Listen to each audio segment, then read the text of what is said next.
Sir आपका परिचय और आप बताना चाहेंगे कि आज बाबा साहब की जयंती है तो क्या कहना चाहेंगे उस पर? मेरा नाम कुंदन मिश्राम है। मैं छत्तीसगढ़ रायपुर से निवासी हूँ और परम पूज्य बाबा साहेब अम्बेडकर जी की 135वीं जयंती पर मैं ये कहना चाहूँगा कि आज हम उनके संघर्षों को,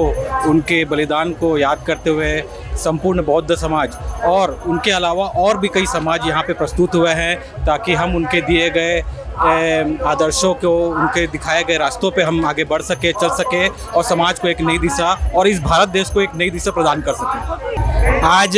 14 अप्रैल है और जयंती, बाबा साहब की जयंती में हम रायपुर अंबेडकर चौक में खड़े हैं। मैं आपसे पूछना चाहूँगा कि बाबा साहब ने भारत के, देश के लोगों के लिए, नागरिकों के लिए, मूल निवासियों के लिए बहुत कुछ किया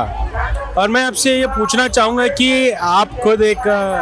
ऐसी समाज से आते हैं तो आपके पूर्वजों ने जो दंश झेला, जो परेशानियाँ, जो भेदभाव झेला, वो आपके परिवार के लिए अभी कैसी स्थिति है और कैसे आप उनसे उबर पाए और आप कितने कृतज्ञ हैं, धन्यवादित हैं अंबेडकर जी के लिए, बाबा साहब के लिए, जो इतना कुछ वो हर एक नागरिक के लिए कर गए। इस पे क्या बोलना चाहेंगे? देखिए, जैसा कि आपने मेरे से बात पूछी है, मैं आपसे कहना चाहूँगा, अगर आज बाबा साहेब ने जो हमें इस संविधान के माध्यम से इस समाज को और भी जो नीचे तबके के समाज को नया जीवन और नया रास्ता प्रदान किया है, अगर बाबा साहेब अम्बेडकर नहीं होते तो शायद वो आज इस स्थिति पे नहीं होते। हमारी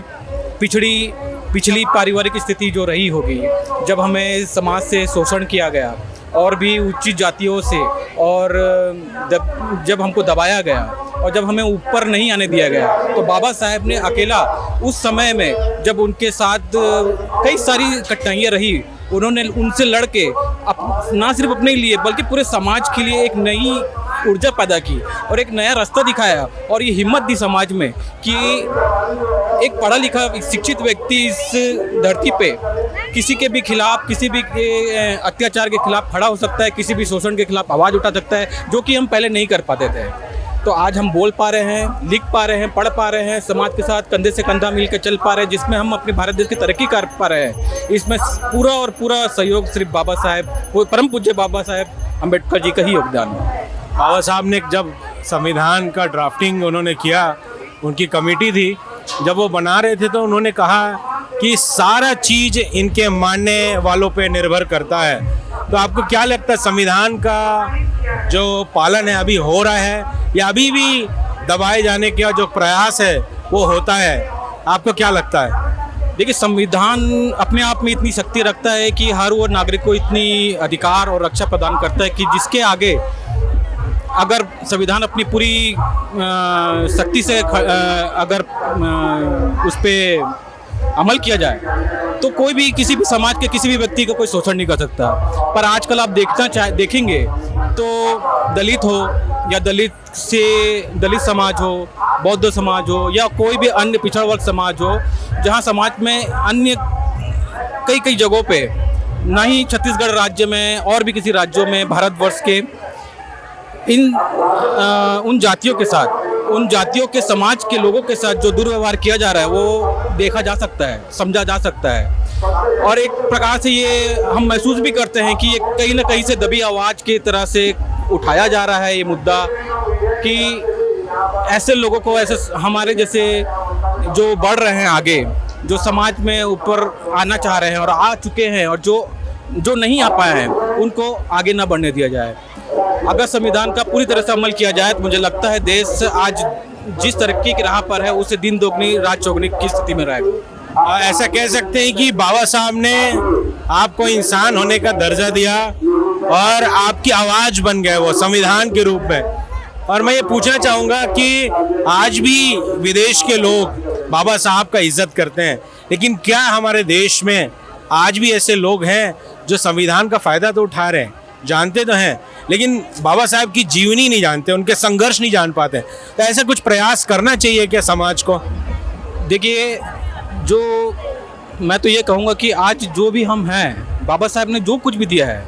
वो जो करके चले गए हैं, वो एक समाज के लिए, एक व्यक्ति के लिए एक रीढ़ की हड्डी की तरह है।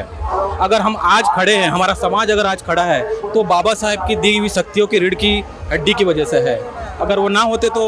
मैं आपके सामने बात नहीं कर पाता, आप मेरे सामने बात नहीं कर पाते, और ये सवाल हम शायद आपस में ही भी ना कर पाते। और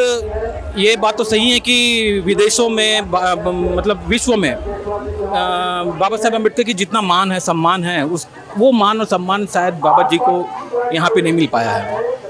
हमारा ही समाज शायद कहीं कहीं, ये हमारे समाज ने बहुत प्रयास कर रहे हैं कि इन सारी चीज़ों से उभर के निकले, पर ये भी देखा जाता है कि बाबा साहेब जी को अपमान किया जाता है। उनके आदर्शों पे, उनके उल्लेखों पे और उनके दिखाए हुए रास्ते पे जब बात होती है तो हर वर्ग का तबका उस पर साथ मिलकर चलना नहीं चाहता है, और ये समझता है कि जो भी पिछड़ा समाज है, जो भी दलित समाज है, उनको पीछे ही रहने दिया है, ताकि वो जो गुलामी का दंश हम जो हजारों सालों से झेलते आए हैं इस धरती पे, भारतवर्ष की धरती पे, जिसमें एक ही जाति के लोग जो आगे बढ़ते गए, और जो पिछड़ा जाति या दलित समाज या हरिजन समाज जो या कह दिया जाए कि कीड़े मकोड़ों की तरह जो अपने जीवन जीने के लिए मजबूर थे,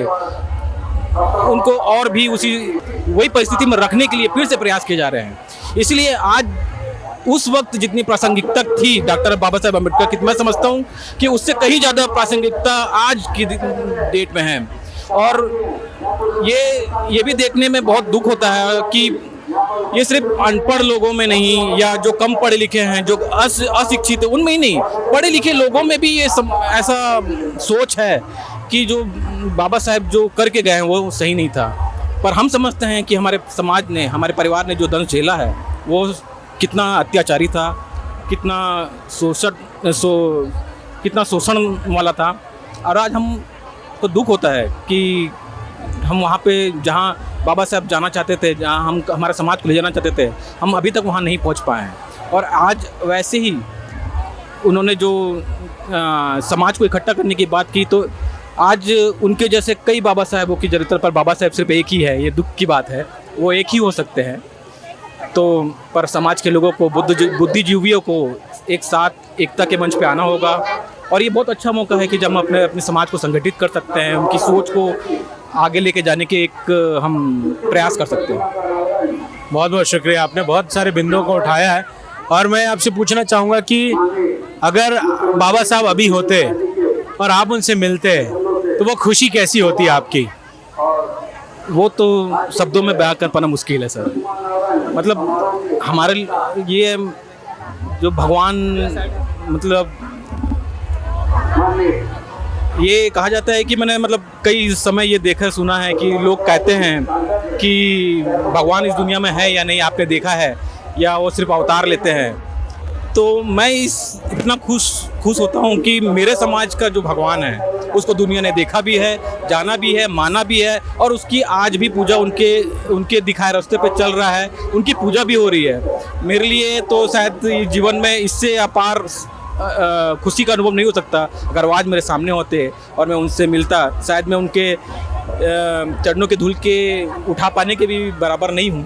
पर अगर ऐसा सौभाग्य मुझे प्राप्त होता तो शायद मैं इस दुनिया का सबसे भाग्यशाली व्यक्ति होता।